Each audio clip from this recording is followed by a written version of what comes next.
Welcome to part 2 of Metabolic Enhancement, where we're going to go over targeted metabolic treatment. I'm Dr. Greg Oliver, and in part 1, we walk through our comprehensive blood panel and the metabolic patterns that we're looking for. Now comes the part patients are most curious about.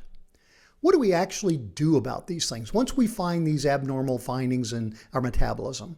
The answer is a great deal, and it's highly individualized. What I'm about to share with you is not a one-size-fits-all protocol. It is a menu of evidence-informed, medically supervised tools that I deploy based on your specific metabolic findings. So let's go through these. The first step may be appetite regulation and neurochemical support. This is going to work in our brain. The first category of medications that I may use, when indicated, are appetite suppressants. These regulate through the nervous system in our brain. For many patients, particularly early in treatment, appetite is a significant barrier. Hunger signals that are poorly regulated by insulin resistance, poor sleep, or hormonal imbalance can make adherence to any nutritional plan extremely difficult. Phentermine is one of the most well-studied and widely used appetite suppressants in obesity medicine. A lot of people call them diet pills. It works by stimulating the release of norepinephrine, producing a reduction in appetite and an increase in energy. It's particularly useful in the initial phase of weight loss to help patients gain momentum and establish new habits. Another one of these medications, same class, is phendimetrazine. It's a similar sympathomimetic agent with appetite-controlling properties. It offers an alternative for patients who may not tolerate phentermine as well, or who need a slightly different pharmacological profile. A third medicine in this class that we often use is diethylpropion. It's a milder option, same drug class, and it's well tolerated by many patients who are sensitive to the stimulant effects of other medicines, while still providing meaningful appetite control.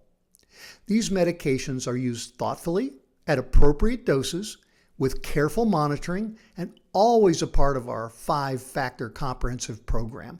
Never used in isolation. We don't ever just write a prescription for diet pills. Perhaps the most significant advancement in metabolic weight management medicine in a generation is the development of these new medications called GLP-1 receptor agonists. These medications represent a fundamental shift in how we approach obesity as a disease. Semaglutide, known by brand names Ozempic and Wegovy, they mimic the GLP-1 hormone that is naturally released after eating. It works on multiple fronts, slows our stomach emptying, reduces appetite at the level of the brain, improves insulin secretion and a proportionate response to the amount of glucose in our meal, and lowers glucagon levels. Glucagon is a hormone that tells our liver to send more sugar to the bloodstream and at times increases our body's production of glucose, so we kind of block that. Clinical trials have shown average weight loss with semaglutide to be 15 to 20% of the body weight. Outcomes, those were only previously seen with bariatric surgery. A second GLP is tirzepatide, which is marketed as Mounjaro or Zepbound.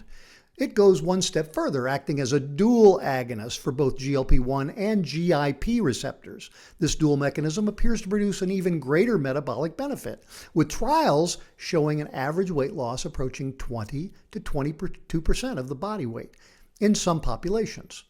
For patients with insulin resistance, metabolic syndrome, or type 2 diabetes, tirzepatide may offer particularly robust metabolic correction alongside weight reduction.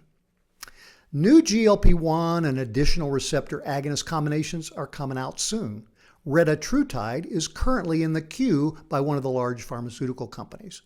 These are not diet pills. These are sophisticated metabolic medications that address the underlying biology of appetite regulation and insulin resistance. Now, another medication and another supplement that we use often are called insulin sensitizers. These work at the root of metabolic resistance. One of those is called metformin, and if you know any diabetics, you may know about this drug. It's one of the most prescribed and studied medications in the world.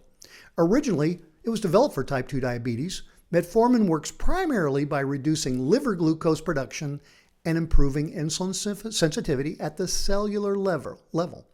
For our weight management patients, it helps break down the cycle of excess insulin secretion into the bloodstream. This chronically elevated insulin level, it drives fat storage and blocks fat burning. It has an excellent long-term safety record, is well tolerated by most patients, and has been shown benefit in reducing cardiovascular risk and even demonstrating some longevity-associated properties in research settings. A supplement that's very similar is called berberine. It is a plant-derived compound found in plants like barberry and golden seal, and it has demonstrated clinically meaningful insulin sensitizing effects. Studies have compared its glucose-lowering efficacy favorably to metformin in certain populations. For patients who prefer a nutraceutical rather than a medicine approach, or maybe when metformin is not appropriate, berberine is a compelling option. It also favorably influences the gut microbiome and has lipid-lowering properties.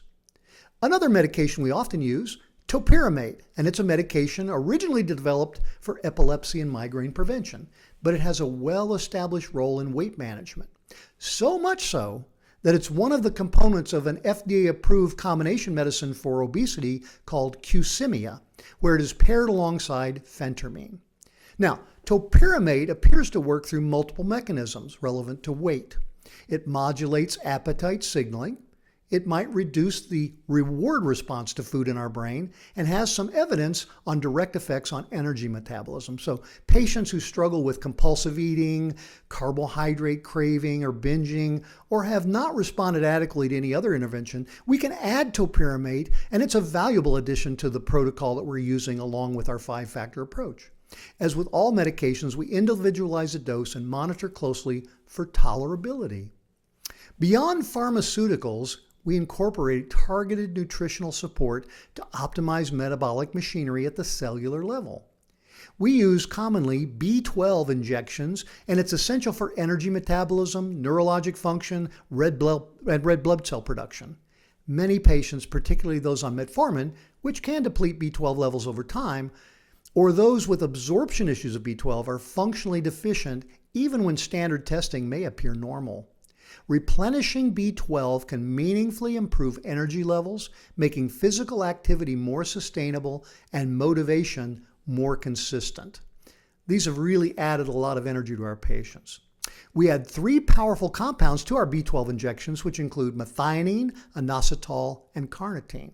Methionine is an essential amino acid, and it supports liver function and fat metabolism, helping the liver process and export fat rather than accumulate it. Inositol, it's a carbocyclic sugar that plays a role in insulin signal transduction and fat metabolism. Inositol has also been shown to benefit women with PCOS, helping improve insulin sensitivity and hormonal balance. Carnitine, the third component, is perhaps the most relevant to fat burning. Carnitine is the transport molecule responsible for shuttling long-chain fatty acids into the mitochondria. And these are the furnace in our cells that burn our fuel, and it's the cellular power plant. Without adequate carnitine, fat cannot be efficiently oxidized or burned, regardless of how aggressively someone is dieting. Together, these compounds support liver fat processing, mitochondrial fat oxidation or burning, and cellular energy production, all of which enhance the body's capacity for lipolysis, which is the breakdown and utilization of stored fat. What makes our approach different is not any single medication or supplement. It's the integration, the fact that we look at your complete metabolic picture and build a plan that addresses your specific barriers. One patient might have insulin resistance as their primary driver and respond beautifully to semaglutide combined with metformin or berberine.